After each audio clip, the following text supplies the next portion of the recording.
2 years passed. Lucien was no longer the young prince everyone once knew. Now he sat on the throne as king.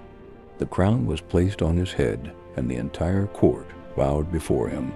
But one person stood closest to the throne, Mirelle.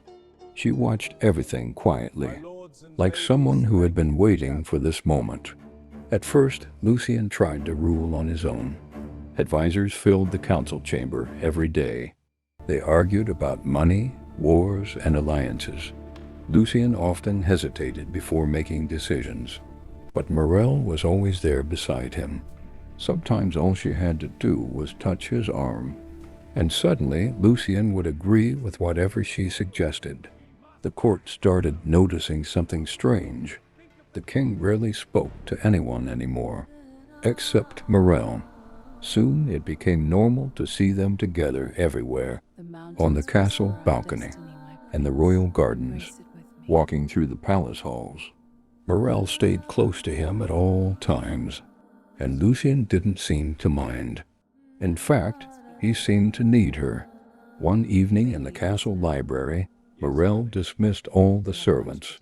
The room was quiet. Only candles and firelight filled the space. Lucien sat beside her, laughing softly at something she whispered. Mirelle placed her hand gently on his chest. Lucien didn't move away. Instead, he slowly held her hand. Their closeness was no longer subtle. It was obvious, and slowly he began to ignore the rest of the world. But the palace was full of eyes and ears. Servants whispered in the hallways. Nobles talked quietly behind closed doors. Everyone was starting to notice the same thing. Mirelle was still the king's stepmother, but the way they looked at each other was not normal. Still, Mirelle didn't care about the whispers. She walked through the palace like she already owned it, and Lucien followed wherever she went. Some nights they stayed alone in his private chambers.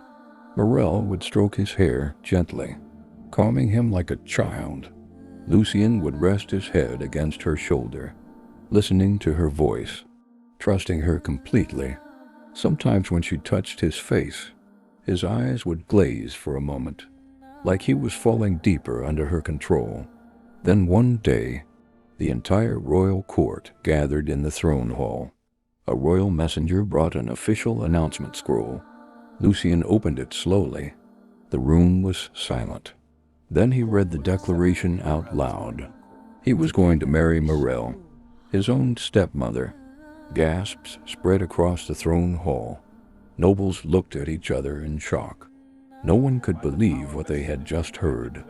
But Lucien stood calmly on the throne platform, holding Mirelle's hand, and Mirelle simply smiled, like everything was going exactly according to plan.